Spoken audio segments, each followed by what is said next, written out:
Hello' friends, কি খবৰ? আপোনালোকৰ খবৰ নিশ্চয় ভাল। আজি 5 ছেপ্টেম্বৰ শিক্ষক দিৱস। এই অসমৰ, এই ভাৰতৰ প্ৰতিজন শিক্ষকলৈ মোৰ তৰফৰ পৰা আন্তৰিক অভিনন্দন তথা শ্ৰদ্ধা তথা সেৱা জনাইছোঁ।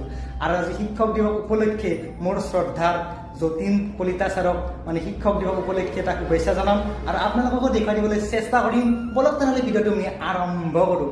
শ্ৰী শ্ৰদ্ধাৰ যতীন কলিতা ছাৰ, এখেতক শিক্ষক দিৱসৰ শুভেচ্ছা জনালোঁ। তাৰপিছত আহিলোঁ চেণ্টাৰত। চেণ্টাৰ হৈছে আমাৰ প্ৰজাপিতা ব্ৰহ্মাকুমাৰী ঈশ্বৰ বিশ্ববিদ্যালয়। ঈশ্বৰ বিশ্ববিদ্যালয়তো আমাৰ শিক্ষক দিৱস পালন কৰা হয়। আমাৰ শ্ৰদ্ধাৰ বহুকেইজন ছাৰক নিমন্ত্ৰণ জনাইছে। নিমন্ত্ৰণ জনাই তেখেতসকলক তেখেতসকলে বন্তি প্ৰজ্বলন কৰিছে। বন্তি প্ৰজ্বলন কৰি তেখেতসকলক গামোচা, কিতাপ, কলমেৰে সম্বৰ্ধনা জনাইছে। সম্বৰ্ধনা জনাই উঠি বহুকেইজন ছাৰ আহিছে।